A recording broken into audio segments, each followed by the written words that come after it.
Shalom mga kapatiran dito sa Assembly of Yahweh Philippines. Ngayon po ay 09/17/2025, 6:42 na po ng gabi mga kapatid. Ngayon po ay Miyerkules sa araw po ng ayon po sa Gregorian calendar. Weekly scriptural study tayo mga kapatid. Nasa part 4 na po tayo. We've done with part 1, part 2, and part 3 on Aba Yahuwah's dress code, mga kapatid. Kayong mga manonood sa Republish, ito po ay ongoing research, ongoing study, mga kapatid. Maring ito ay starting point at pwede kayong mga kayong mga lalo na kayong mga followers, kayong mga sumusunod na ni Aba Yahuwah. This is just a starting study, mga kapatid. At pwede pa ninyong palaliman pa. Okay? So, kung hindi pa ninyo napanood yung part 1, mas maganda makita niyo yun kasi speaks about spiritual clothing. Na yung mga sinaunang mga tao like Adan and Eva, at the start, sila po ay mga naked. Okay? So, they're not wearing clothes, mga kapatid. So, walang issue ng dress code sa panahon na yon. But nung nagkasala na, doon na nag-umpisa, mga kapatid. And we learned that from part 2 as well. Si Saul, Haring Saul, one time ay naging naked. Hubad siya sa kanyang robe, sa kanyang clothes, sa kanyang dress code bilang hari for one day and one night. Part 1 po yon. And then si Yasayao, 3 taon po, naked and barefooted. 3 taon. Wala siyang damit. At yun po ay my purpose. So at the end of that part 1, we highlighted na ang ating dress code is something that is spiritual, mga kapatid. Moving on sa part 2, we learned na si Yahusha ay meron din po siyang example. Wala siyang solid teaching on dress code, but meron siyang pinakita na example. At makikita niyo yan dyan sa part 2, mga kapatid, na kung saan he also wore tzitzit, mga kapatid. Okay? At may ebidensya tayo dyan. Wala siyang solid teaching on dress code, but meron siyang mga rebuke doon sa mga nag, nag-observe ng dress code, ngunit uh, are not giving serious concern on what is going on in the inside. So part 2 po yun, mga kapatid. You look at it on the part 2. Part 3 po, we've talked about kung ano ba talaga yung dress code ni Abba Yehoah. Ang pinaka-main verse po natin sa nakaraan, part 3 is Genesis o Barashat chapter 3 verse 21 po. Yun po ang ating pinaka main verse. Kaya lang, doon sa main verse na yun, merong objection. At saan yung objection? Dito ngayon nating pag-usapan, mga kapatid. Okay po? So, please allow me to share our PowerPoint. So, we will continue to discuss. Patuloy natin pagbulay-bulayan, mga kapatid, ang mga bagay na ito na ating naumpisahan na, mga kapatid. So, yun po, para sa mga first-timer, nawa mapanood din po ninyo yung mga previous na mga ah, parts, mga kapatid, para maintindihan ninyo ang buong kwento o buong katuruan dito, mga kapatid. Okay po, so this is now part 4, Abba Yahuwah's dress code. Okay, we're done with the blowing of the shofar. Talyam 37 verse 6, ang inyong pagiging walang sala ay pakikinangin niyang gaya ng liwanag at ang iyong pagiging matuwid na gaya ng katanghaliang tapat. So, the psalmist is trying to make a complaint, mga kapatid, dito sa Talyam ito. Talyam 37. Na kung saan, bakit ba yung mga evil doers, para bang naging successful sila, mga kapatid? So, sa verse 5, na-highlight natin sa nakaraan na kailangan kay Aba Yahuwah ipagkatiwala natin ang lahat, mga kapatid. Yun po ang pinag-usapan sa verse 5. Kasi kung ipagkatiwala natin ang lahat kay Aba Yahuwah, so ito na nga ang verse 6, kasunod doon sa verse 5, mga kapatid. Ang inyong pagiging walang sala ay pakikinangin niyang gaya ng liwanag. So, sabihin, kung tayo ay patuloy na mag-observe sa kanyang Torah, lumakad ayon sa kanyang mga kautusan, mga kapatid, okay? If we continue to live according to the law, okay, anong mangyari dyan? Ano, ang gagawin niya is, we will be shining, mga kapatid. At ang iyong pagiging matuwid ay gaya ng katanghaliang tapat. So, ibig sabihin, yung ating paglakad ayon sa Torah, instruction, command ni Abba Yahuwah is also equivalent to ating pamumuhay na matuwid, mga kapatid. At kung yan ay magiging realidad sa ating buhay, ang mangyayari sa atin, maging gaya tayo ng katanghaliang tapat. Dito sa una, bigyan tayo ng liwanag. Dito ngayon, ah, magiging ano po, gaya ng katanghaliang tapat. So, ibig sabihin, we will shine, mga kapatid. If we walk according to the Torah, we walk according to the word of Abba Yahuwah, we will shine. Okay? Katulad ng katanghaliang tapat. So, ibig sabihin, yung ating pagpamumuhay na bilang made apart, yun po ang mahalaga dito, mga kapatid. Tayo ay dapat mamumuhay bilang made apart ni Abba Yahuwah, mga kapatid. Kasi po, if we live as a made apart of Abba Yahuwah, then yung ating covenant doon sa Shamot 19 verses 5 to 6 maging totoo, mga kapatid. Di ba? Anong mangyari tayo? Magiging peculiar people tayo, mga kapatid. At ayon sa pag-aaral din ni Brother Malki Alyao, yung word na peculiar, okay? Peculiar, treasured possession, ayon sa Yahudyat po, ano po yung naalala ninyo? Yun po ay sagula. Okay? Sagula. Made apart. Peculiar, mga kapatid. So in other words, with the power and with the help of the Ruach HaKodesh, mga kapatid, made available for us, magiging yung ating buhay ay kaaya-aya, pleasing in the sight of Abba Yahuwah, mga kapatid.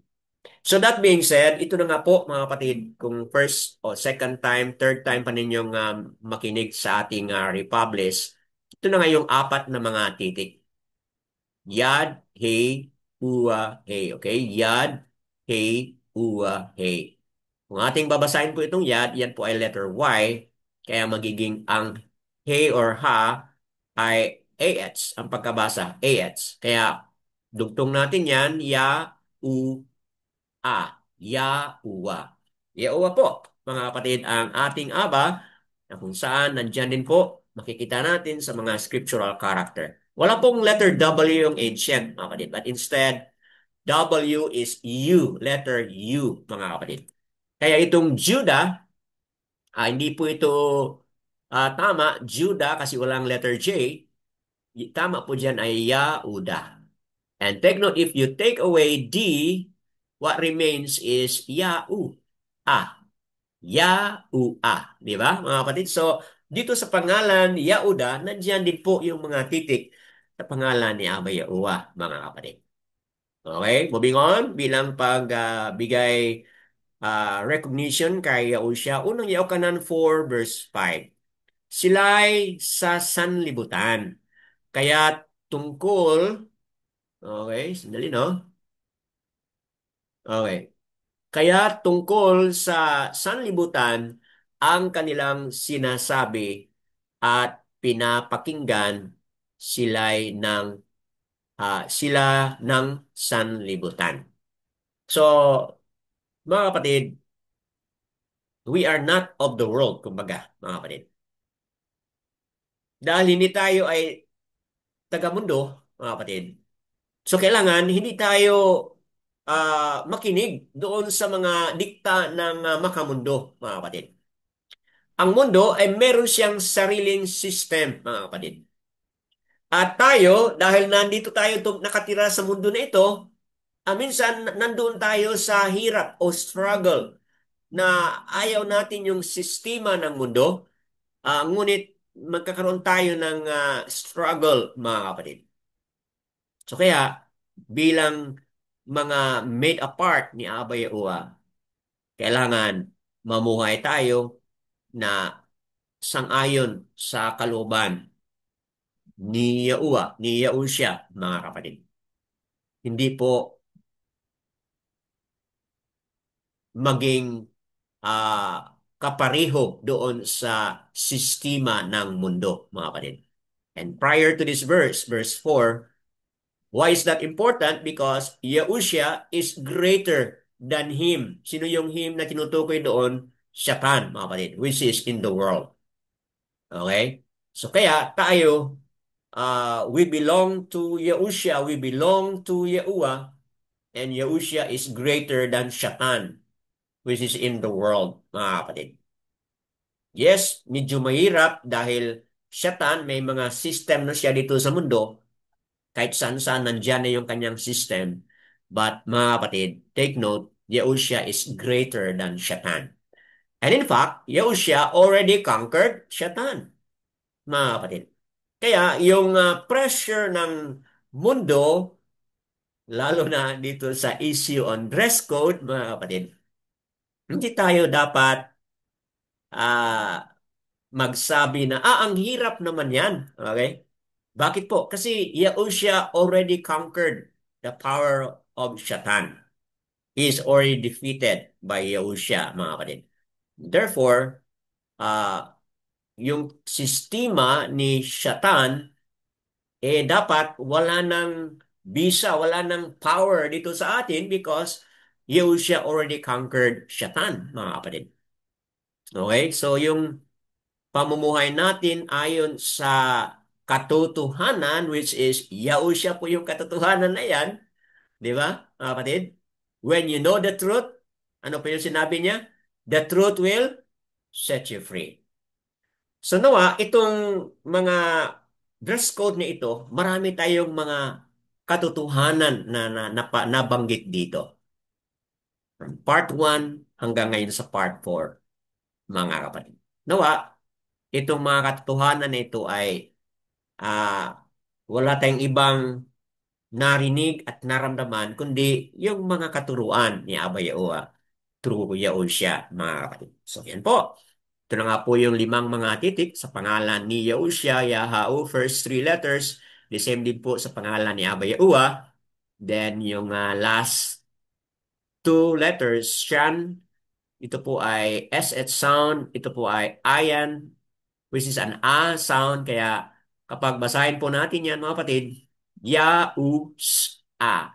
Yahusha. Yahusha po ang ating Misaya na kung saan, kung ito'y ating bigkasin, Yahusha means Yahuwah saves, Yahuwah delivers, mga kapatid. Ito na nga po yung ating napag-usapan so far. And I don't have to read it again. Pwede po ninyong i-review ito, mga kapatid. Kayong mga manonood sa Republish, you may pause it and read, mga kapatid. Okay? But now, here we are. We focus on trying to resolve some issues on this, mga kapatid. Okay? So, bakit po? Kasi kung tingnan mo ito, ah, sa ating napag-usapan na, babae at lalaki, okay, wore the same style, okay, which is robe or garments made of wool and linen, mga kapatid. Okay? is about robe, yung susuotin ng babae at lalaki. Okay, so merong objection, seemingly objection doon sa passage na ating pag-usapan today. Okay? Which is ito na nga mga kapatid. Nabasa natin ito sa nakaraan, ang babae ay huwag manamit ng nauukol sa lalaki. Nabariyam 22 verse 5. Ni ang lalaki ay magsusuot ng damit ng babae. Sapagkat sino mang gumawa ng mga bagay na ito ay karubaldumal kay Yawa mong alua o aluwayam. Sa English po, King James, the woman shall not wear that which pertaineth unto a man. Neither shall a man put a woman's garment, for all that do so are abomination unto Yahuwah, thy alua or thy aluwayam. So we will resolve it today, mga kapatid. We need to look at it from the Hebrew or Yehudiot mindset. Okay? Ano po ang problema dito? Itong word na huwag manamit. Ang babae huwag manamit ng nauukol sa lalaki. So, in the modern mindset, ano po ang ibig sabihin nito? Any interaction po, mga kapatid? Hindi At sino? mag-skirt ang lalaki. That Oo. means, Oo. So, yun po ang ibig sabihin nito in our modern understanding. Okay? Bigyan natin ng mm, halimbawa. Okay? May mga laro. Ano yung laro na mag mag mag-dress yung babae at lalaki, anong laro yun? Nakalimutan ko. Is it Maria went to town ba na laro? yes, yes po. Girl Scout. Okay. May mga laro Tama noon. po, tama. Maria went to town. So, yung mga dress diyan na ilalagay yung mga dress diyan, parang contest yan, no? Contest. Sinong mauna. Tapos, halo-halo yan. May mga babae at lalaki in one group. Babae at lalaki in one group. But yung mga kasuotan doon ay pang babae yun. Okay? Do you have now a picture of what is this game Maria went to town? Yes. Okay. Siyempre, may mga palda doon, may mga dress, skirt, then tapos may mga lalaki, different sizes. So talagang magtawanan yun, di ba? Kasi hindi normal na magsuot yun, di ba? So, mga kapatid, doon sa laro ng Maria went to town is seemingly, we would say na napaloob dito sa verse na ito. Are you getting to know, mga kapatid? Are you getting the awareness, mga kapatid? So, yan po. Yun, Yes. Go ahead po. yun maganda. Yung laro na yan, Brad, very ano eh. Yun yung laro na ini-introduce ang pagkaintindi ko. Yung laro na yon na it's really matatawa ka talaga at Hmm. mai-entertain pero without knowing na you compromise na Tama. sa ano na ba sa ipinagbabawal ni Aba kasi 'di ba sabi mo alam naman natin na babae at lalaki magkahalo yan sa isang grupo. Opo. So, pagtingin mo sa laro na yon, very entertaining at matatawa at magtawanan talaga lahat.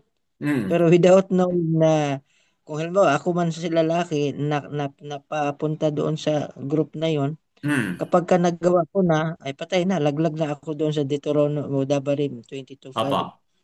So, yan, without knowing na meron pala tayong issue dito, no? May issue dito na masasabi natin na yun na nga, no? We violate, mga kapatid. Okay. Now, please, we don't look this verse in the modern mindset. Okay? We look at this verse, dapat tingnan natin itong verse ito in the Hebrew and Yehudiot na mindset, mga kapatid. Kasi po, kung tingnan natin itong verse ito in the modern mindset, then we tend to misunderstand. Okay po? So, moving on tayo. In the modern concept, sige po, men, ano po ang sinusuot ng men in the modern concept? Pants. Trousers. O, di ba? Pants. Talaga Sweater. yun ang identity, kumbaga. Kasarian. Tama ba yung Tagalog word natin? Yes Yun po, po yes yung po. kasarian natin sa lalaki. Magsuot ng pants Pantalon. or short pants. Ganon. Okay? Then, siyempre, ang babae naman po, women and woman and women, skirts and dresses. Tama ba yung aking term dito, kayong mga babae? Please correct me, mga kapatid. Can we Okay. hear sound para sa mga babae? Tama ba ito? O Yes po. meron pang Yes po. additional word na blouses, whatever. Okay? So, basically, yan po. So, ang tanong is, sino ang nagbigay sa atin na ito yung tamang mindset? Sino ang nag-determine dito? And kailan ito na-determine na, kung babae ka, yan, ito yung suot mo. Kung lalaki ka, ito yung suot mo. Kailan po yun nangyari? You make a research on that. At saan po Western nagmula yan? Yes, culture. go ahead. So Western culture better than Exactly. At ano pong mga taon yan, di ba? Kung mag-research po tayo, is between mm, 1700 to 1800, no? You make a research on that. Na kailan ba nag-umpisa in the teaching or in the understanding ng Western na ang babae at lalaki yun ang kanilang kaibahan. At ito ay ano po, na-affirm or na napagtibay, okay? Paano po napagtibay ito? When you go to the restroom, di ba? When you go to the restroom, may makita kayong sign kung saan ang babae pupunta. May makita kayong sign kung saan ang lalaki pupunta. Di ba? Nakapalda. Saka Oh, nakapantalon. tama. Dito sa concept na ito. Di ba, mga kapatid?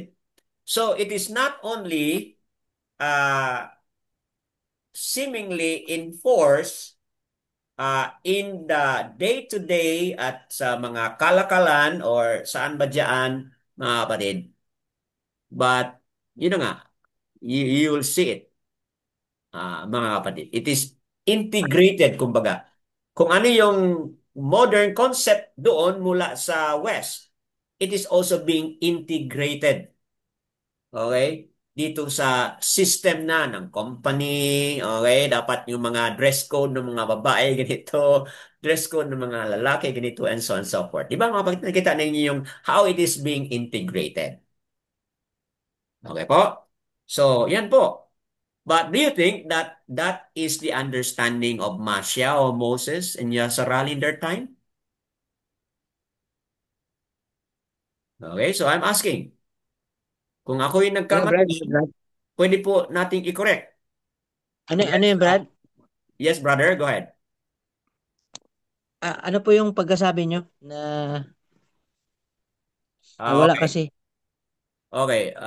Please let me know, no, kung ano mahina ba ang signal ko dito. Am I not clear? Okay Sa po. akin, sa akin signal po siguro. Hindi ko na catch Okay. up yung Do you think pagkasabi. do you think that this understanding of Masya, okay, in their time, do you think this is how, okay, Masya and Yasaral understood sa panahon nila noon?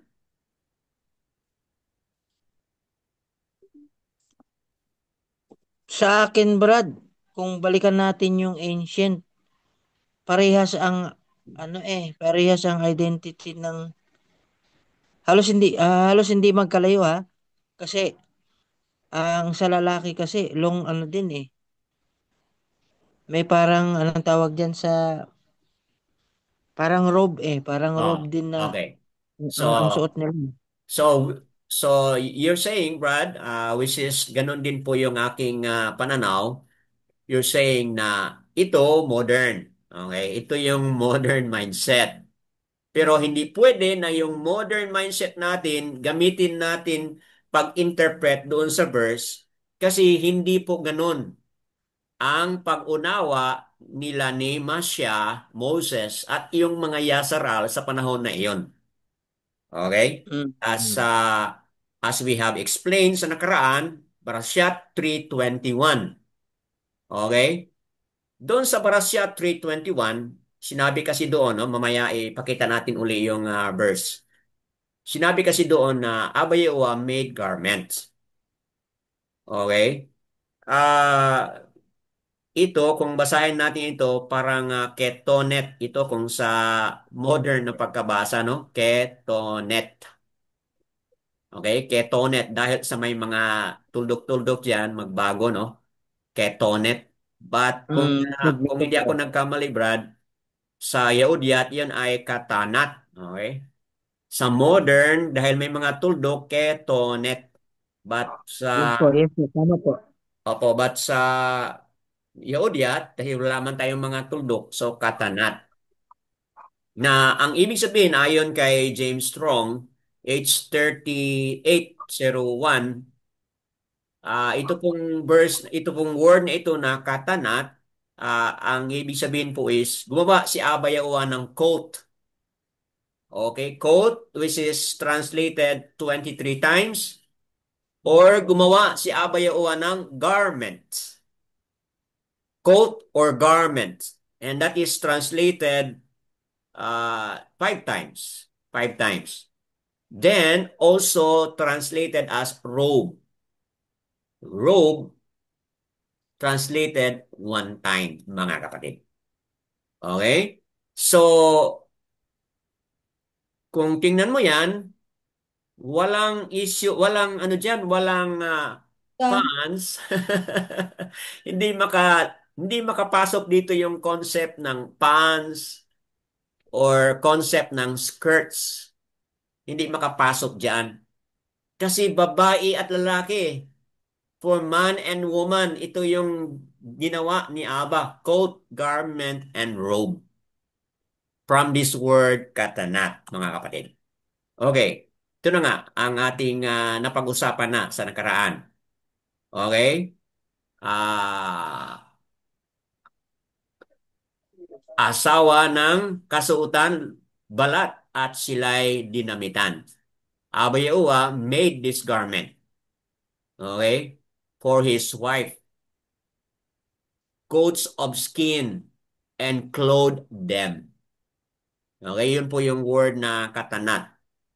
Okay? Or another version, sinabi dito na made garments from skin for Adam and his wife and clothed them. So, yan po mga kapatid. And ayon sa ating source, Holman Scriptural Dictionary, men and women wore tunics. Okay po? So, ang sa kanyang, sa Holman, tunics po ang sa kanya, but doon sa Yahudiya, yan po ay katanat. Okay? Katanat. But dito sa Holman, tunics ang kanyang ginamit. But this is made of linen or wool, hanging from the neck to the knees and ankles. Para po yan kanino? Babae at lalaki. Okay?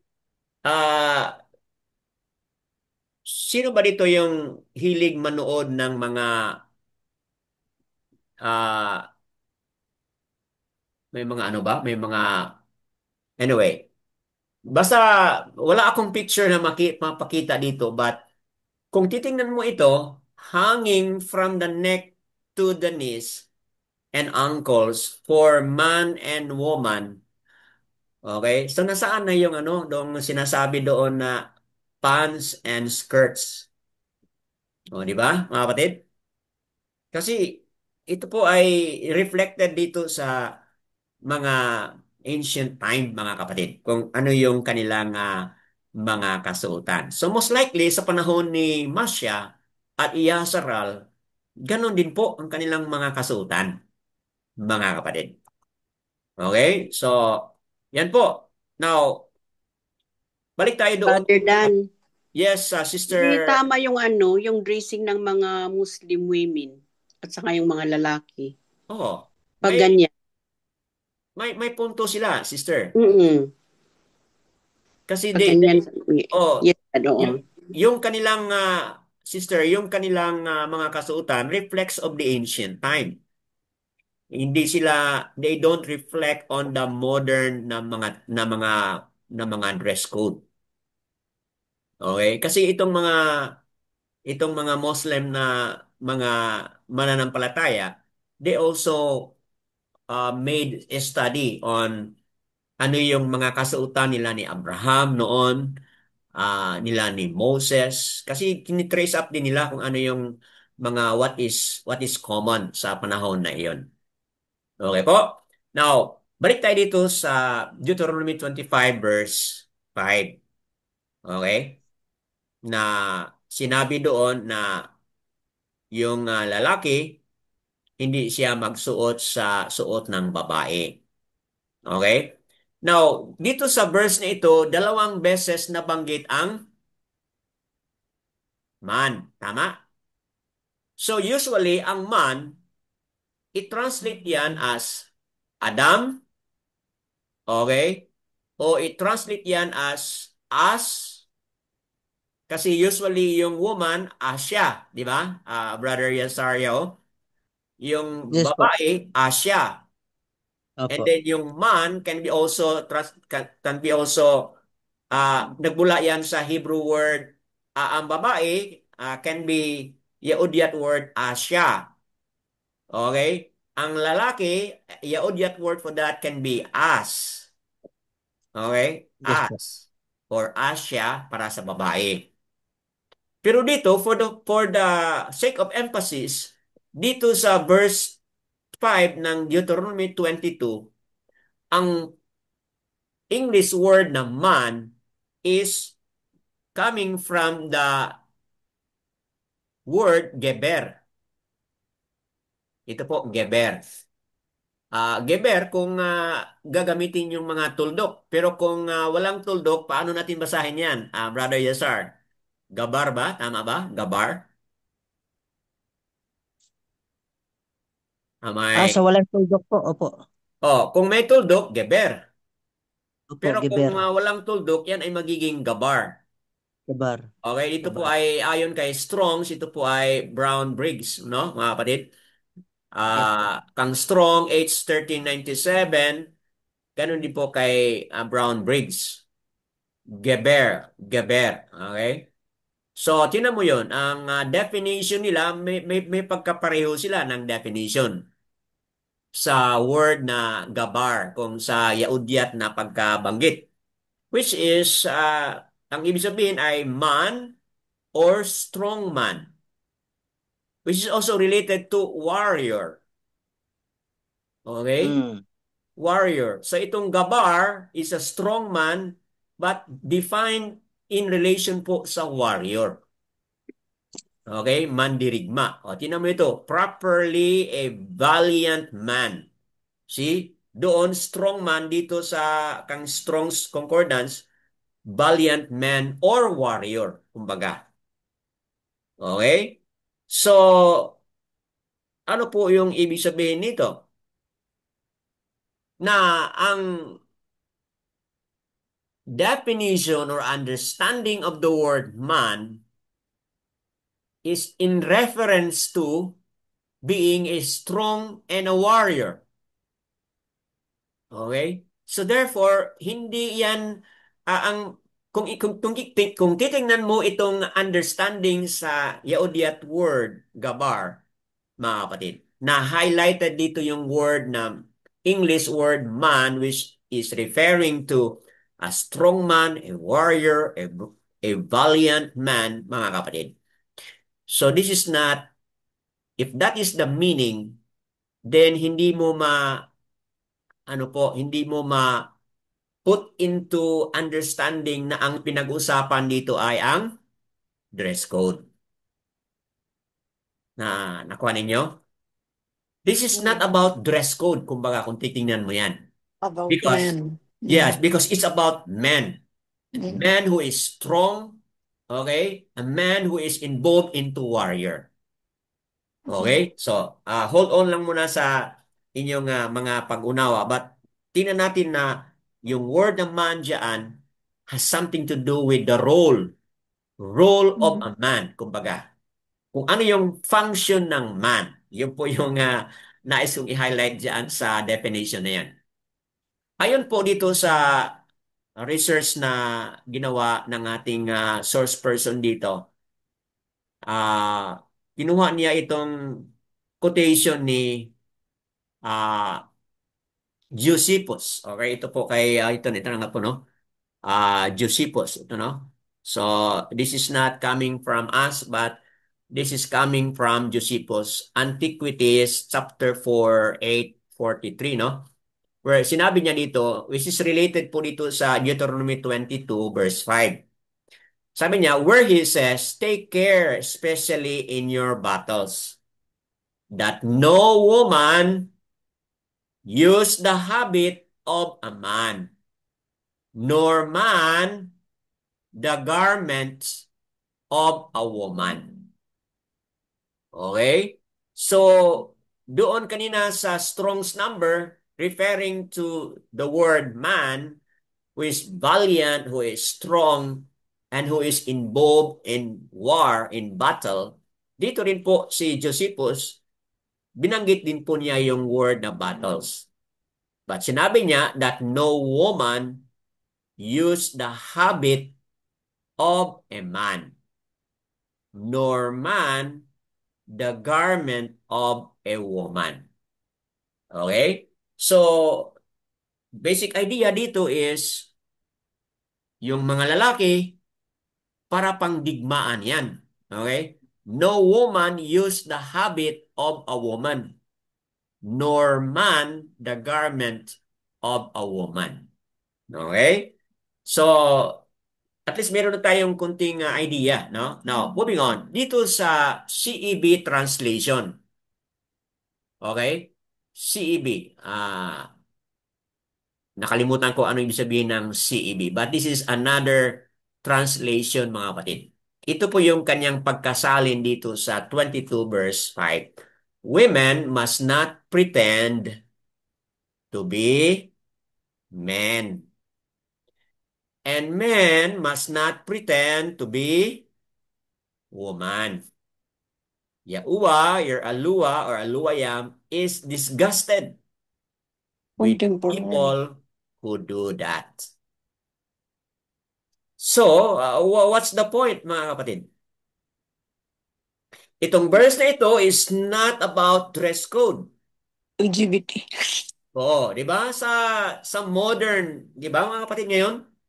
Hindi na natin banggitin pero alam natin yun, di ba? Sa mga Yes po. modern, ano po, sister? Yes po, huwag nang banggitin. Yes Oh, po. sa mga Mm. modern na mga pangyayari ngayon, di ba? Mm. This is what is being done, mga kapatid. And of course, yes, this is what is being done. And of course, diyan no, doon sa ating sinabi kanina na Maria went to town, okay? Hindi natin alam baka yung laro na yan ay introductory doon sa ano na ang nangyayari ngayon, Mm. mga kapatid, di ba? So, women pretending the role of a man and men pretending the role of a woman. Okay? Yahuwah, your Alua, or Aluaya is disgusted. Doon sa English translation na New King James at King James kanina, it is an abomination before Mm. Abba Yahuwah, mga kapatid. Okay? Note what is abomination before Abba Yahuwah is the role and purpose that each one play. Okay? Meaning, if I'm going to rephrase that, what is abominable before Abba Yahuwah is yung pag-switch ng role. Gender. Mm. Switching the role. Okay? The role and purpose. Okay? Switching the role and purpose, mga kapatid, ng babae at ng lalaki. Kung ano yung purpose ni Abba Yahuwah para sa mga babae, ano yung role and purpose na ni-set up ni Abba Yahuwah para sa mga lalaki, mga kapatid, katulad ng what's going on sa mga modern time ngayon. is not pleasing in the sight of Abba Yahuwah, mga kapatid. So, that being said, uh, how does it apply sa issue on dress code, mga kapatid?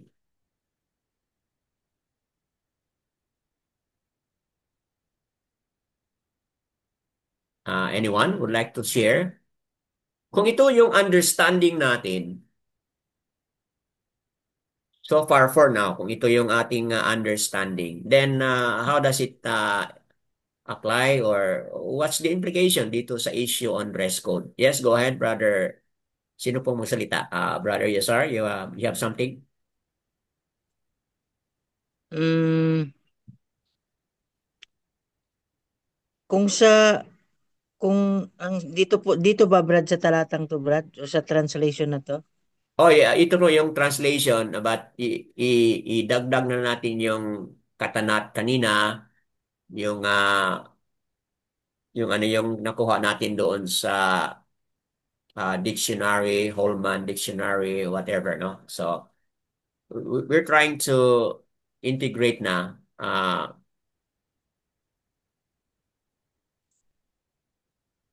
So, Ah, sa aking pagkaintindi Brad, sa aking murang kaisipan ay malaki talaga yung pagkakaiba sa pagkabanggit na kung ano po yung talagang ah, sinasabi ni Aba doon sa pagdating dito sa sa tinatawag nating dress code kasi sa pasimula pa lang ay klinaro na niya or ah, tawag nito ay ibinigay niya na talaga kung ano yung ibig sabihin ibinigay niya o yung binigay niya doon sa kay Adam mm, sa unang magulang natin na kung ano yung kasuotan na yun kasi do may pagkakaiba at ilang beses na binanggit like ilang beses ba yun 28 yung ah, quote tapos 5 yung opo. Okay. opo Okay. Go hanggang sa ahead. isa yung word. Let me go there. Okay po. Go ahead. Ah,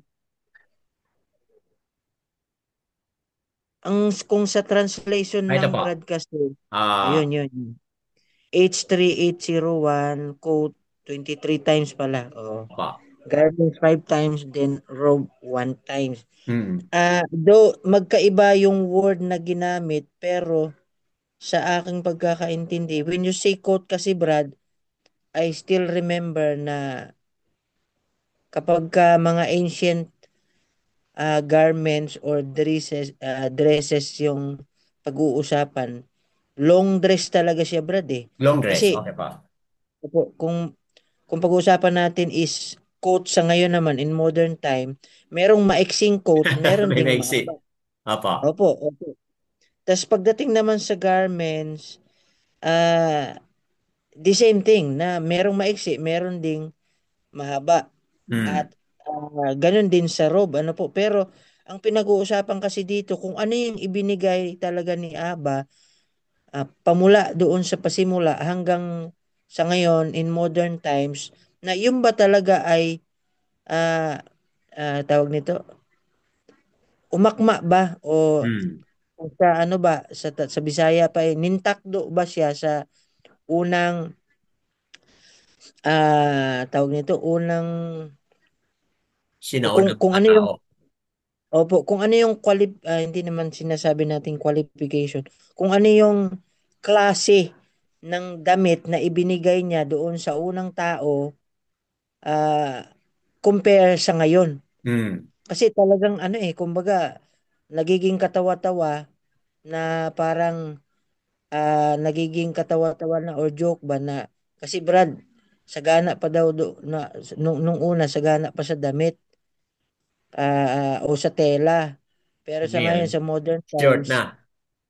short na kasi wala na nagkakaubusan na ng tela kaya umiksi ng umiksi o paiksi ng paiksi so ganun po kaya siya sinambit doon sa CEV na disgusted talaga siya sa paningin ni Aba. Mm. Kasi na-identify mo na eh. Dito sa modern time natin, na-identify mo na, dapat ka nakapantalon pag lalaki ka, pag Mm. babae ka, nakadress.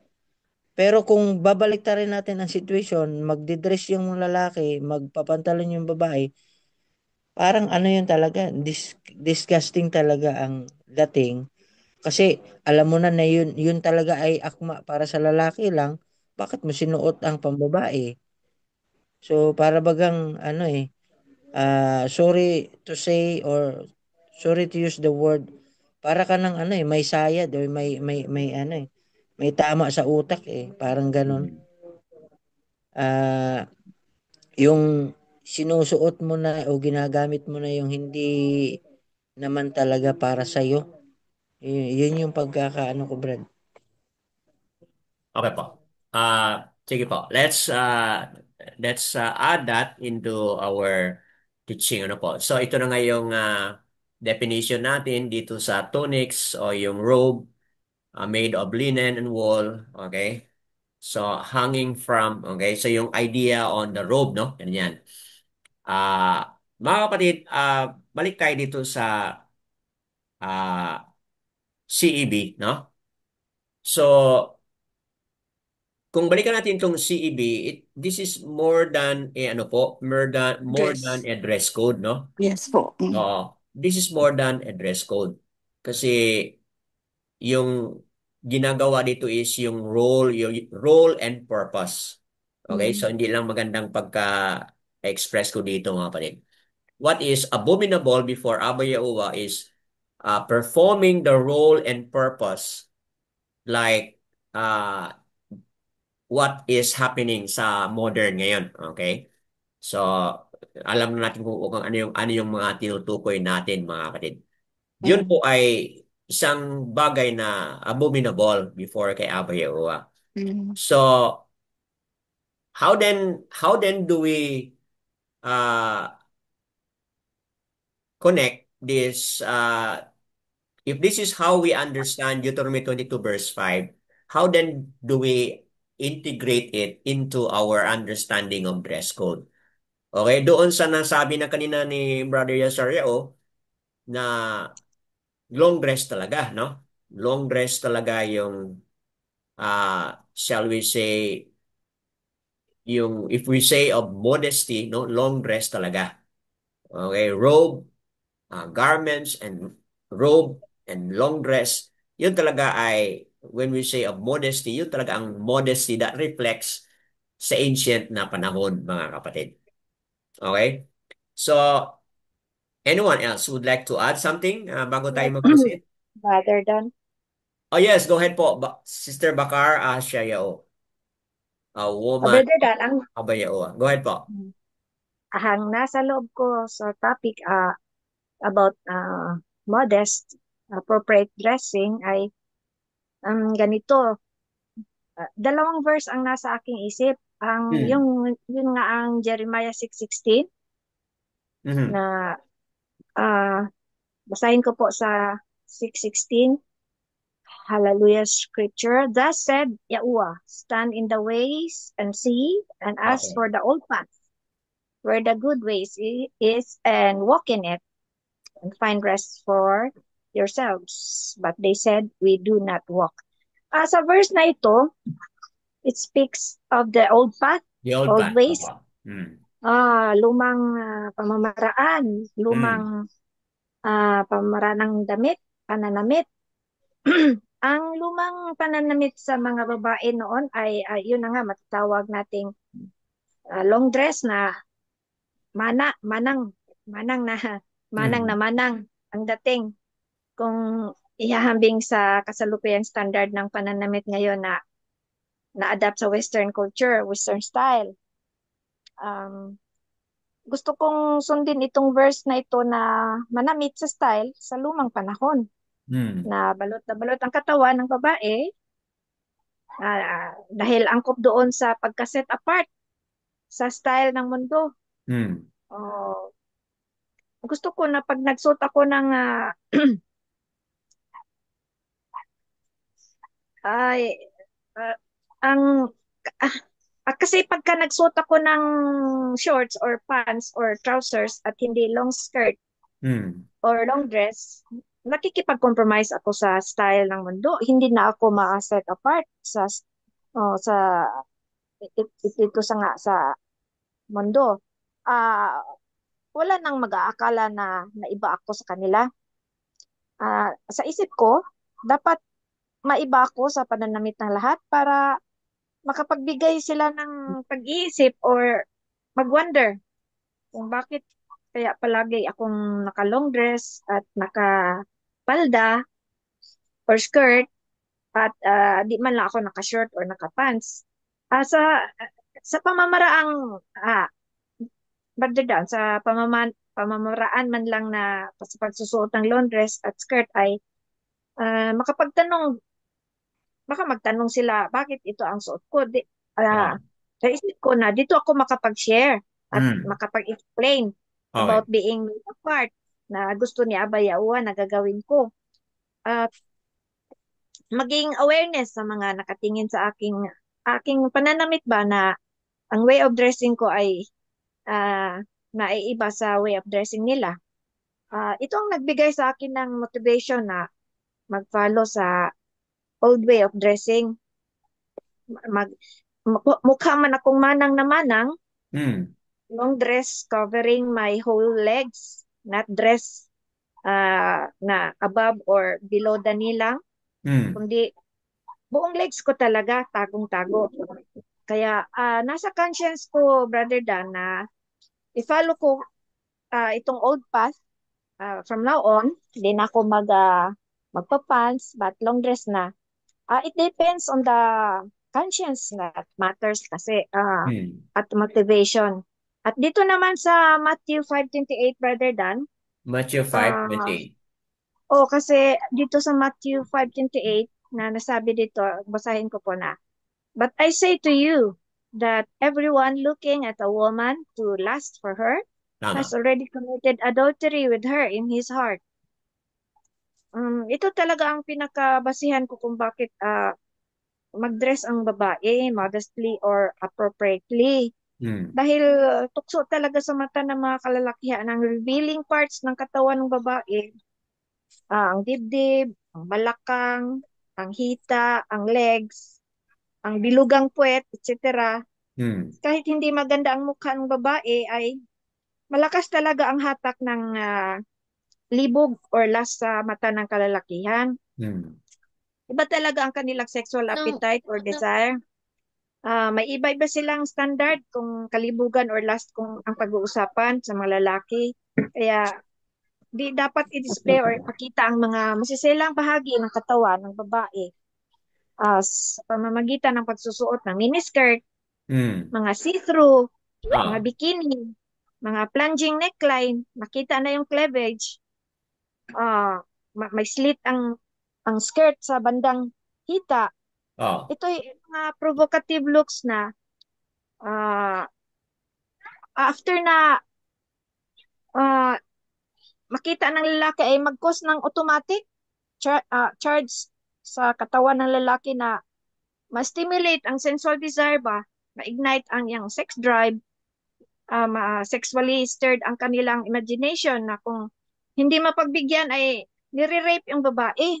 Hmm. Kaya ang dapat makita, um,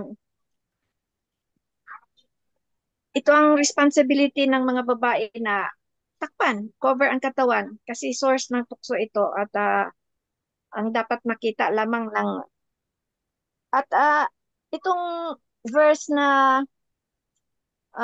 bakit na-mention dito sa um, Matthew 5:28 yung about adultery, um, dahil ang dapat makakakita lamang sa beauty sa katawan ng isang babae ay ang kanyang mister lamang Hmm. o Tama. kabiyak ng kanyang puso at wala nang iba. Ang mister lamang ang may karapatang pag-displayhan ng magandang parte ng katawan ng isang babae. Ipapakita lamang ito after kasal. Hmm. Dahil kung ipapakita ito ng wala pang basbas ng kasal, at mag-result ng pagtatalik, magkasala ito ng fornication. Hmm. Magiging sin of adultery ito para sa mga mister na nag-i-imagine sa katawan ng di nila asawa. Kaya adultery, sin of covetousness din pag nanasa sa iba na hindi para sa kanya. Ito lang pong nasa isip ko, Brother Dan. Kan. So, napakagandang explanation, no, mga kapatid. I don't have to add more.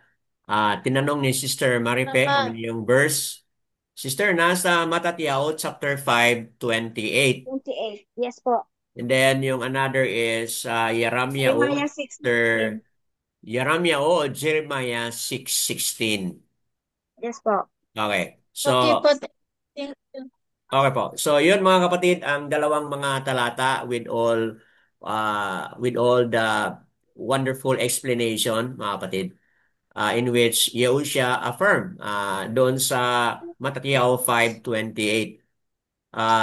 Indirectly, okay, hindi naman siya na indirectly, I would say indirectly, uh, dress code, okay? Indirectly, dress code. Kasi po, ang pinupunta at pinupoint ni Yahushua dito is yung mata nga ng mga lalaki na makatingin sa babae. So, uh, for woman not to become a source of temptation, okay? Yes Dahil po. sa katangian, dahil sa katangian ng mga lalaki, okay? So, kailangan sundin yung dress code na yun na pinag-usapan as been explained by Sister Bakar Asayao. Yadayawa po sa... Brother, may add-on na ako ng konti sa Go ahead po. share ni Sister Bakar. Yes, go ahead, Sister Marife. Go ahead po. Kasi, yung mga bagong generation ngayon, yung mga bata pa, yung mahilig magsuot ng mga maiksi na mga damit, tapos nagpupunta saan, mga disco-disco ganyan. Tapos, marami na balita noon na time na may mga teenager na babae na ni-rape, dinala sa may mga maisa, ni-rape, ganun, um, maag, aga, saan Tagalog, anong, nakita doon sa may maisan sa, ma, sa Tagalog sa buntag, Madaling araw. o sa madaling araw, Brad. Tapos, sabi ko, kasi yung mga teacher ko-teacher kami, mga ko-teacher doon kami sa office, tapos nag-talk kami ko nga, bakit naman kasi pag nagsuot ng mga maiksi, kaya ganun na inisipan na lang ng mga malalaswa sa mga lalaki makakita. Kaya ganyan nangyari. Ang nangyari, Brad, ako pa ang naging masama sa mga co-teacher ko. Sabi nila, hindi yan kasalanan ng bata na ganyan ang kanyang pananamit. Sabi nila siya kasalanan daw kasi malibog daw ang mga lalaki na na baka manyak daw ganun ko hindi kasi naging culture na kasi natin ngayon na kahit anong gustong suitin, paiksi ay, pa mabuhay og sanina, pakita Hmm. ay. So, Opo. sa isip ko, imbes yung tao walang intention, but ipalagay na lang natin na walang intensyon na gano'n, pero may nakita na mga gano'n, malalaswa. Masasabi na yung malalaswa kasi halos kita na lahat. Oh. Tapos yung mga co-teacher ko, pinagtutulungan nila ako na hindi, kasalanan yun ng lalaki kasi ganyan, ganyan. Kung ano lang talaga siya, manyak, nandan ko nga.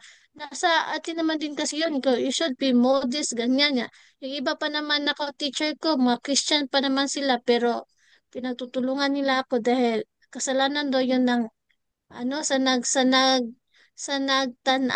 sala Hmm. daw sa nagtanaw kaysa nagsuot, ba? Wala na lang ko itiyo. Kamo, papasa ko man akong stand nga. maka-trigger jud ka kay labi na kalibutano niya. Mulakaw ka, buti ka ka-sweet to. Hindi mo alam kung ano yung kung maggala ka, hindi mo alam anong klaseng mga tao ang nakaharap mo. Hindi mo alam kung anong Tama. baka Mm. nakadroga ba yon, nakainom ba yon. Kaya, hindi na lang ako nakipagtalo ng ano talaga kasi ako lang ang mag-isa, sila lahat against sa akin.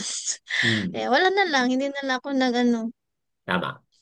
So, yes, it's really a struggle. It's really a reality na siyempre, silang lahat sumunod sa sistema ng mundo.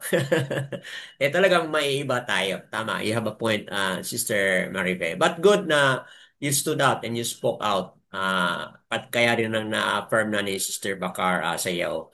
Mga kapatid, gusto lang ko pong i-highlight ito na itong mga references dito, we have read it doon sa part 3 po. So we will not read it today. But kayong mga first time na manood dito, itong mga references na ito ay talagang malinaw from the Old to the New Testament. Malinaw po na yung wearing of, okay, robe, wearing of long dress, okay, or tunics, uh, wool or linen, mga kapatid. Mula pa yan sa Old Testament, even hanggang dito sa New Testament. Okay, so ito po yung mga references na if you are not sure, if you are still doubting, so yan po, mga references yan. Now, if you have something to contribute pa, but we will proceed muna dito sa issue on modesty, no? Kasi nabanggit ito ni Sister Yao ba yun, no? Na ating kasama dito sa nakaraang Zoom gathering natin. At nabanggit na rin ito ni Sister Bakara Sayao sa nakaraan at Brother Yasario. So mga kapatid, tingnan natin itong apat na mga references meron tayo sa harapan. More references on being modest. Okay?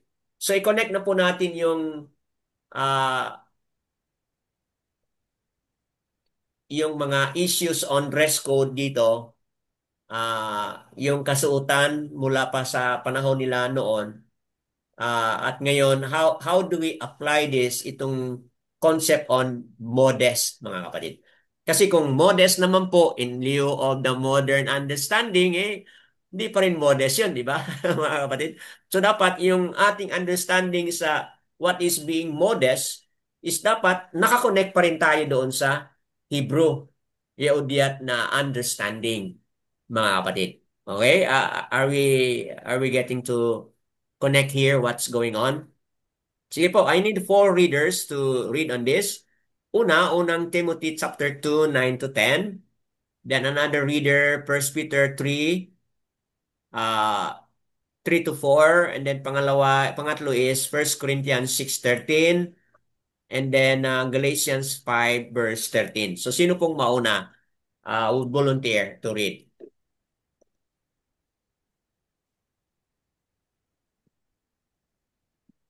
So itong tatlong mga reference dito ay writings of Paul and then isa po ang kang Patar o Peter, mga kapatid. Sige po, sinong mauna? Ako po, Brother Dan, First Salamat. Timothy. Sister Azra Bacho, go ahead po. Chapter 2, 9 to 10. Chapter 2, verses 9 to 10. Likewise, that the women dress themselves becomingly with decency and sensibleness, not with braided hair or gold or pearls or costly garments, but with good works, which is becoming for women undertaking worship of Aluayan. Okay po. So, batay dito mga kapatid, ano po yung instruction? Kung sundin natin yan, Sensible. women dress themselves becomingly with decency and Sensibleness. sensibleness. Decency, sa ibang translation, discreetness. Decency and discreetness. Sensibleness. So dapat doon sa napaliwanag ni Sister Bakar Sayaw kanina na hindi siya enticing o hindi siya mag-lure o hindi siya mag-tempt doon sa mga lalaki. Okay, yan po, Or no? provocative. Or yeah, provocative. That will not provoke a man to lust over his or her body. So yan po, malinaw yan, no? And then, not with braided hair or gold or pearls or costly garments. Okay po? So, yun po ang according kay Paul. And then verse 10, but with good works, which is becoming for women undertaking worship of Abba Yahuwah. So, itong good works na pinag-usapan niya dito, we would connect it doon sa part 1 natin. Good works sa atin mga kapatid is hindi katulad doon sa understanding ng iba ng good works. Ang ating good works po ay ano po? Obedience Obeying to the the Torah. correct. Torah. Oh, yun po ang ating good works. Obedience to the Torah. Mm. Yun po ang ating obedience. Yun po ang ating good works. Obedience to the Torah. Which is, doon sa part 1, yun po ang ating spiritual clothing. Yun Mm. po ang ating spiritual dress code. Obedience to the Torah. Right, living righteously is obedience to the Torah. Yun po ang ating spiritual dress code na ating na-highlight na sa part 1. Okay po, let's move to First Peter 3. Ayun naman po kay so okay na kayo dito? Itong braided hair, what is this? Kayong mga babae, ano ba yan? Braided hair. Yan ba yung magpakulay? Okay po. So, no Ay, offense. yung mga mga style-style ba? Trintas, mga kung ano-anong ginagawa sa buhok. So, Braided hair. does it also include with the coloring? Pwede Yeah. na rin na anuhin, lagyan ng mga kung ano-ano yung hindi natural. Okay. Yes po. Sige po. So, yan mga kapatid, let's proceed to First Peter 3. Ano pong sabi ni Patar o Peter, mga kapatid? Ay, ako brother Dan. Go ahead, Sister First Bakar. Sa'yo. Peter chapter 3 verse 3 to 4. Your world should not be outward, arranging the hair, wearing gold, or putting on dresses, but the hidden man of the heart with the incorruptible ornament of a meek and peaceable spirit, which is of great value before Aloyam. Mm. Hmm. See, napakagandang word, oh. Incorruptible ornament of a meek and peaceable rook, which is of great value before Alua or Aluayam. O see, mga kapatid, na-confirm doon sa part 1 natin, di ba? Are Oh, you yes, are po. you following mga Yes kapatid? po.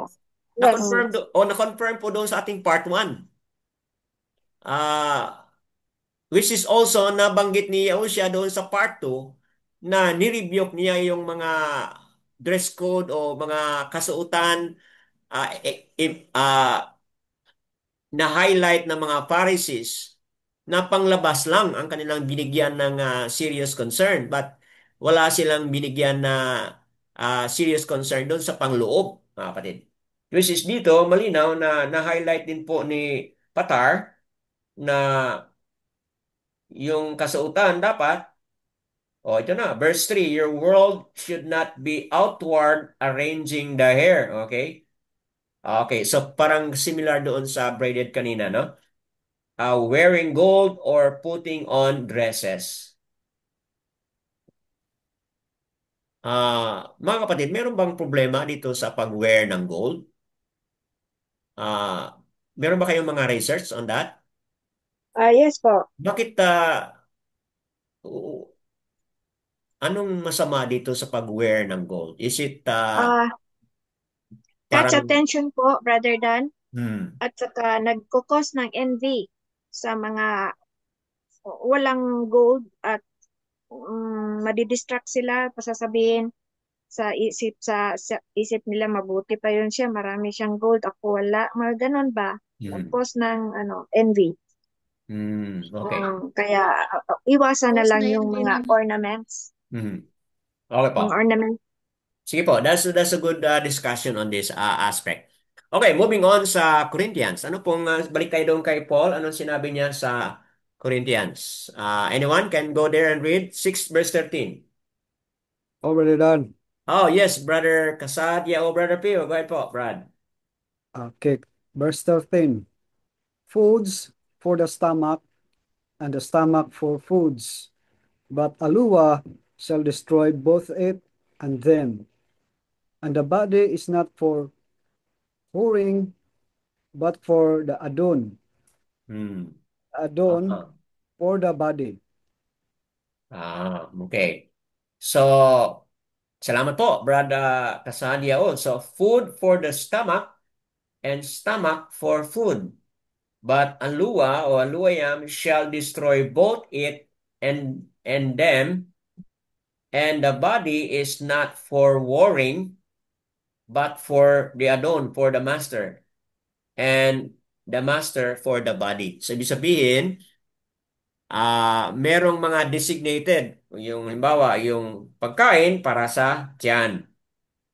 Okay? O ang tiyan para sa pagkain. So, ang tanong, para naman po kanino itong dalawa, sinabi niya dito na stomach at ang pagkain, both destroy it and them. And the body is not for warring, but for the sovereign, but for the Adon. And the Adon for the body. So, ibig sabihin, kung kung i-highlight natin yung katawan ng tao, para kanino pala yung katawan ng tao? For our sovereign Yahuwah. Oo, para kay Abba Yahuwah yan. Kasi nga meron tayong merong other reference ito si Paul na yan ay ano po, the body is the temple. Our body is the temple of the Rook. Diba? Yan po ang hina-highlight niya dito sa other references. Our body is not for warring. So, Correct. doon sa warring is it's not for adultery purposes. It's not for fornication purposes. Yun po yung na-highlight na word kanina. Body is not for warring, but our body is for the Mashiach. Okay? Why? Because our body is the temple of Abba Yahuwah and Yahusha. Ano po ang ating reference, mga kapatid? Added to what Paul said, kung tingnan mo yung, okay, Yokanan po. Yokanan 14, go to Yokanan 14. Yokanan 14 verse 23. Okay? Ano pong sinabi dyan? Yokanan 14 verse 23. Yahusha answered, John 14:23. Yahusha answered him, if anyone loves me, I'm sorry. If anyone loves me, he shall guard my word, and my Father shall love him, and we shall come to him and make our stay with him. So, saan po magstay? Abba Yahuwah and Yahusha, saan po siya magstay? In Yung our katawan. katawan. Yan, no? Malinaw mo yan, mga kapatid. But, mangyari yan kapag, ano po, mahalin natin siya sa pamamagitan ng pagsunod ng kanyang mga salita, then, mamahalin din tayo ni Abba Yahuwah. Then Yahushua said, we shall come to Him. Si Abba Yahuwah manahan, kasama si Yahushua manahan dito sa katawan na ito, mga kapatid. So, sinabi ni Paul sa kanyang 1 Corinthians 6:13 na our body is for the masya for the sovereign Yahushua or for Yahuwah, mga kapatid, yung ating katawan. Okay, bago tayo makinig pa sa introduction, let's proceed sa last na verse, Galatians 5:15 at 13. Sino pong magbasa nito?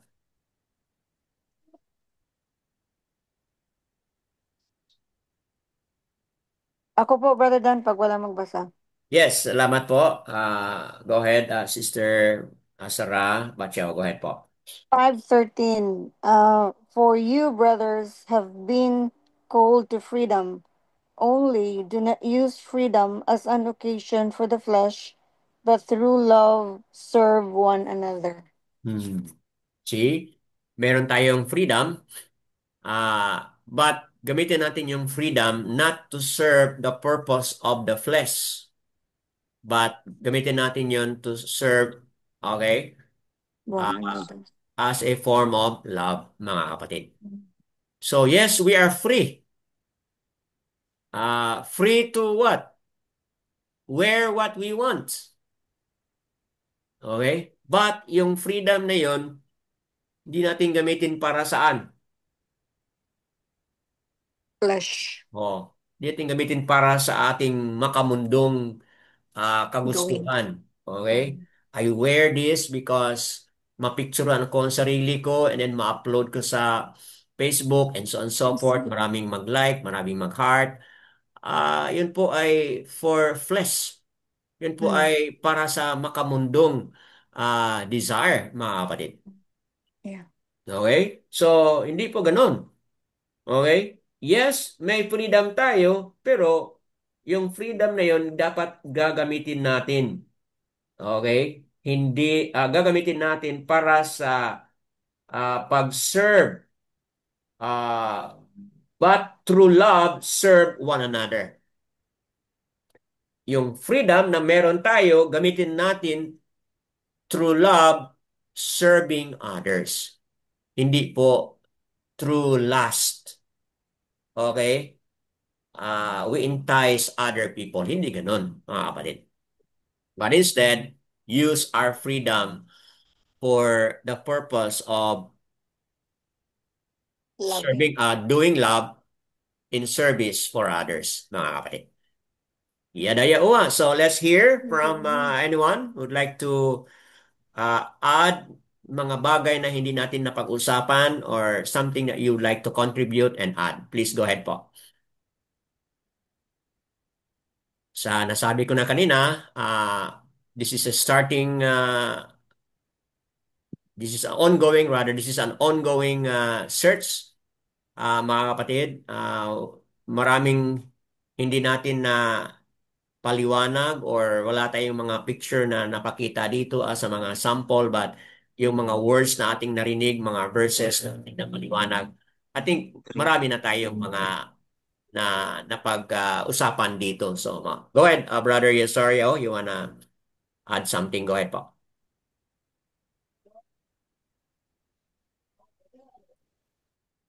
Hindi ka marinig?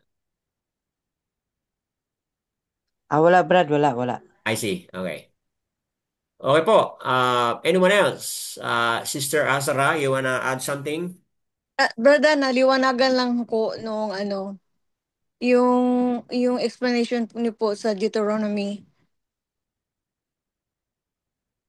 na yung ang lalaki ay magdamit ng babae. Ang ibig palang sabihin noon yung yung mga ginagawa ngayon nila. Opo. Kasi ang explanation sa pastor noon ay iba pa, brother, literally, Brother Danny. Ngayon, yun pala ang ibig sabihin sa Hebrew.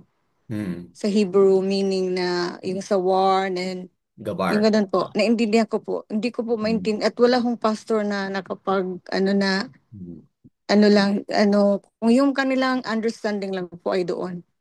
Ito pala ang At easy, kasi I understand it already, so it's easy for me na kung magsabi ko na maliho talaga yung magiging lalaki ka, magpakababae. So, easy for me now na mag-advise ba na, kasi andun yun sa Bible. Yung bang, yun ang sinabi ni Yawa. Bakit siya abominable? Bakit abomination sa kanya? Ngayon ko naintindihan, Brother Dan. Thank you po. Just like anong nangyari doon sa Sodom and Gomorrah, di ba? Opo, yes po. Yun po ay, kaya sinabi ko kanina na hindi lang nangyayari yun ngayon, but even sa panahon pa nila noon. Kaya dahil diyan, sinunog talaga ni Aba, pinadalhan ng fire as a form of judgment dahil what they are doing there is no longer, in accordance to kung ano yung purpose, ano yung role ng bawat isa, babae at lalaki. Okay po, iadaya uwa mga kapatid sa additional na realization. Dress code is something prescribed by Abba Yahuwah from the beginning. So, Genesis 3:21 po ang ating reference dito. Dress code not according to the Western culture. Kung ano yung understanding nila ng babae at lalaki, mga kapatid. Dress code is wearing something that modest in the mindset of Hebrew and Yehudiat understanding. Hindi dapat yung word natin na modest, but still in the mindset of the modern. But maganda na dahil abay uwas dress code ito, so dapat yung ating modesty is also in the understanding of the Hebrew and Yehudiat na understanding, mga kapatid. Okay po? So, merong mga practical na mga pinag-usapan doon sa ating source na you may wear, okay? Babae, sabi niya, if you wish to wear yung skirts or short pant or pants, ganon, sabi niya, if you wish to wear that, be sure na meron kang panglabas. Okay? Are you following? Be sure na meron kang panglabas na long dress, kumbaga. Okay? Kasi sabi niya, wearing pants, tapos babae ka, that is also useful for protection, sabi niya. Protection mula sa lamig, okay? Protection lalo na kapag nagtrabaho ka, whatsoever. But sabi niya, be sure na meron kang robe o meron kang long dress na panglabas na nakuha ninyo mga kapatid. Okay? So, ganon din ang implication na lalaki, usually, kasi nga lalaki, pants, okay? Sabi niya, if you wish to wear pants, kasi nga you're working, you are on the mode of you need protection sa trabaho mo and so on and so forth. But sabi niya, kailangan nakasuot ka pa rin ng robe. So, sabi niya, my wife and I, madali pa rin ma-identify kung sino sa aming dalawa ang babae. Okay? Kasi sabi niya, yun na nga, I wear pants, siya, pwede rin siya mag-wear ng short pang protection sa loob niya. Pero sabi niya, kaming dalawa wearing robe. Okay, so di ba Brother Yasaria, o merong kaibahan yun, wearing robe, ma-identify kung anong distinction ng babae at lalaki, di ba? Yes po. But again, sorry, wala akong picture dito na mapakita sa inyo. But yun na nga, Moses o Masya, may mga picture akong nakita na Ano at yun, Brad, yung kung we use our imaginary when it comes to ancient garments, like kung sino yung nakakapanood ng mga movies about kay Noah, kay hmm, Moshe, ay ano talaga, meron distinction pa din yung babae at lalaki kahit na pareha silang long dress or even the garments of Adon Masyak Yahusha. hmm, Meron kasing ano kaya maraming gamit yung tawagin sa atin Brad, malong Aha. or ah, ano nga ba tawag dun sa din sa lalaki?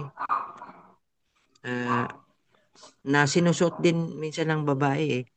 Ano Hmm. yan, patadyong or Padadyong. turo, or Ah. yung anong tawag, pruntong, ay ano yun? Hmm.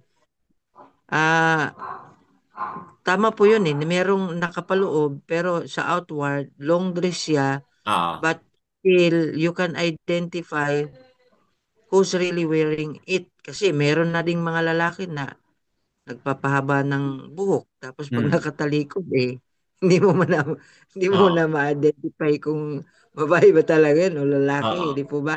Hmm. No? So, lalo na ngayon kung sa modern time na sinusuot na ng mga hindi na lang natin din banggitin. Ah, wala eh, mahirap talaga kung sa ano natin ba, yung Hmm. distinction nung dalawa sa modern at saka sa ancient ay meron talagang merong ah, though merong similarities na parehong long dress, robe, pero meron siyang idinagdag na ma-identify siya na lalaki Hmm. at saka babae. Hmm. So, yun lang po sa akin. Yes, salamat sa additional. Ano sa nakaraan, mga kapatid, dito sa mga verses na ating pinakita, dito sa ating reading sa nakaraan, merong undergarments dito, no? Okay. Hindi ko na namatandaan kung saan dito banda. But somewhere dito sa may undergarments. Di ba naalala niyo yung one of our reading dito na yung young man, nung makita nila na nakita niya na hinuli na siya o siya, di ba? Di ba mga kapatid? Tapos natakot siya, naiwan yung kanyang cloak, yung kanyang garment, naiwan. Tapos ano siya, tumakbo siya na naked kasi wala Naked. siyang Yes undergarment, po. di ba? Naalala niyo mga kapatid? Yes po.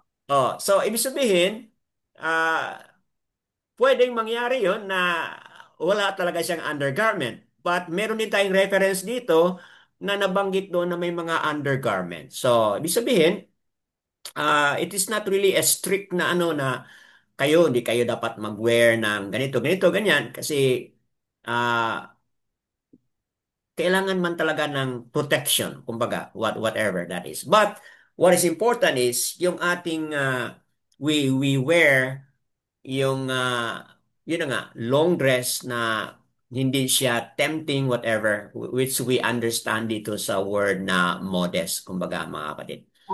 Brother Dan, Opo. ang purpose ng my shorts sa loob ng long dress ay para sa hindi makita yung loob ng babae Hmm. kasi lalo na pag sasakay siya ng jeep na magkikaka-kikaka, Hmm. akyat-akyat. Pag walang shorts ay makikita yung panty, ganun. Hmm. Opo. Kaya pwedeng mag-long dress pero naka-short sa loob. Pero ang ginagawa ngayon, ang iba, shorts na lang, wala na yung long dress. Oo nga. Oo nga. Ah, Oo. ayaw na nila kasi nainitan Hmm. siguro sa at yun na nga na ayaw ng iba na maglo-long dress kasi mukhang ngang manang na Hmm. wala sa fashion. Hmm. Parang Out of matandang dalaga, out of place matandang na mga babae kapatid. kung tingnan Oo. mana, Talaga, talaga, manang. talaga, sister, no? Talking about it, talagang ma-out of place ka. Talagang ma-out of place tayo, no? Kumbaga, mga kapatid. In which, yun naman talaga yung tama na being made apart, di ba? Ah, yes po. If we look at it seriously, mga kapatid, being made apart, ganun talaga ang mangyari. We are being out of place. Ma-OP tayo, no? Ma-out of place tayo dahil, yun na nga, we are different. But yun naman talaga yung ating shall we say, yun naman talaga yung ating identity, kumbaga. Okay? Mm. If we highlight on the word identity, and that's really who we are, mga kapatid. So, Okay po. So, anyone else? Pero Brother Dan, pero Yes. Brother Dan, pwede naman tayong mag-long dress na naka-style pa rin. Mm. Na long dress siya, pero magandang tingnan yung, yung style ba. Although, hindi siya sleeveless, pero may hindi ang dating ay lusyang na lusyang tingnan. Mm. Nasa pagdadala mo yun eh. Wala sa damit, kundi sa pagdadala mo. Yes. Oh, ganon. Kaya, wala, hindi dapat na ayoko ng long dress kasi magiging losyang ang dating ko. Hindi naman ganon. Pwede ka ring mag long dress na naka-style yung long dress mo. Mm. Tama. Oh, yun Okay. lang po. What about Brother Yesario, mga kapatid? Yung head covering. Hindi natin na-include dito yung ating references. What about itong head covering? Ah, kasi sa mga Muslim areas, no? Talagang covered yung kanilang head. And para sa kanila, yung head nila ay something na ah, very special. I think ganun din po yung mindset ng Hebrew Yahudiat na yung babae I really intended, di ba, may mga mga married one. Yung kanilang buhok ay talagang intended para lang sa kanilang husband. So therefore, if they go out, they have to cover it because if they don't cover it, then they're trying to also attract other men. Uh, any comment on that, mga kapatiran? Kaya nga brother doon sa verse na braided at saka mga adornment, hindi na dapat yon na i-style-style mo yung buhok mo kasi dapat i-cover mo na lang. Hmm. Oh, Makes sense, no? Makes sense. oh, Kasi wala. kung i-cover mo, wala nang silbi yung mga braided kung ano Yes, ba, wala di na ba? yung mga adornment. Oh, hindi ka na mag-iisip paano pang style ng buhok mo. Ano Kasi pa nga, ilalagay doon?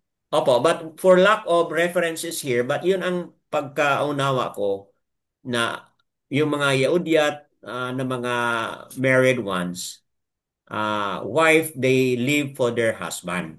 So therefore, uh, they will not expose their beauty to other men kasi nga magiging ano siya, warring na nga, kumbaga, magiging warring na siya on their part. Kaya preserve siya para lang siya talaga sa kanyang husband. Yun ang aking pag-unawa kung bakit may mga head covering. But ganun din ba, mga kapatid, sa worship o panambahan, kailangan ba mag-wear ng turban ba yan? Turban or brother, yes sir, meron kang information dyan? O Sister Bakar o sino po? Ang pagdating talaga sa babae, Brad, sa head covering, tama po yung sinabi mo, Brad eh. Kasi mayroong paano ba yun ang tamang or akmang word na gagamitin? May asawa na at saka sa dalaga pa, makikita din yung ano nila eh, na hindi lang doon sa pag-aayos, kundi pati yung sa ano talaga na meron siyang iniingatan na Hmm. halimbawa sa may asawa na meron siyang iniingatan na dapat sa kanyang husband lang. Hmm. At ang alam ko din lalo na pagdating sa ano nga ba yung lahi yung merong parang nilalagay sila sa gitna ng kanilang forehead, between frontlets in their eyes Yung ano po, parang yung Indian, India. India. oo, merong ibig sabihin nun eh. At the same time, yung adornment ng kanilang buhok, like kung merong they are wearing turban or head covering, may implication kasi brad eh. May ibig sabihin nun eh na May cultural may implication, opo, cultural implication. opo, may cultural implication yun. Kaya ang mangyari para sa akin talaga kung ano yung culture or ah ah, ano ba yon ang pagkasabi doon na itinuro ni Aba doon sa kanyang mga piniling sangkatauhan, yun talaga yun ang kanyang kinalulugdan Mm. at dapat na mangyari, nagayahin o Oo. tularan ng mga kababaihan. Either you are native or grafted or ano ba tawag doon. Kasi yun eh. Kumbaga may standard na ibinigay si Aba. Why not we do the same or in application na yun ang magbibigay ng karangalan, hindi lang doon sa, 'di ba? Pagdating nga sa buhok, karangalan ng asawa o ng husband Oo. yung isang babae na may mahaba ang buhok at yung Mm. maikli or ano kahihiyan sa Oo. kanyang husband. So, Tama. doon pa lang, kahit sa buhok pa lang ay ma-identify mo kung talagang matinong babae ka ba or hindi. How much more kung wala kang pakialam doon sa ulo mo na dapat i-covered mo dapat. Mm. O Tama. ba? So, yun lang po. Opo. So, mga kapatid, this may not be uh, well supported ng mga verses, but yun po, pwede po nating suriin pa ng mas malalim pa, but we have to end dito sa part 4 muna mga kapatid. So, ah baka merong mga issues and concern na hindi natin na-address dito. So, kayong mga manonood sa Republish, you may study further if you wish to know, mga kapatid. So, yun lang po for now kung wala nang magdagdag, mga kapatid.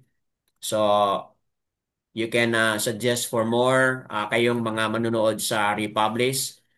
Okay, mga kapatid, you can also make some comments kung ano yung inyong mga saloobin o inyong mga iniisip, mga kapatid.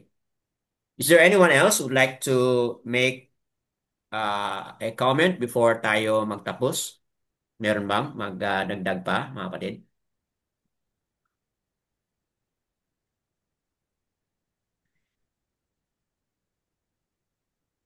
Okay po. Yes, meron bang additional bago tayo mag-end?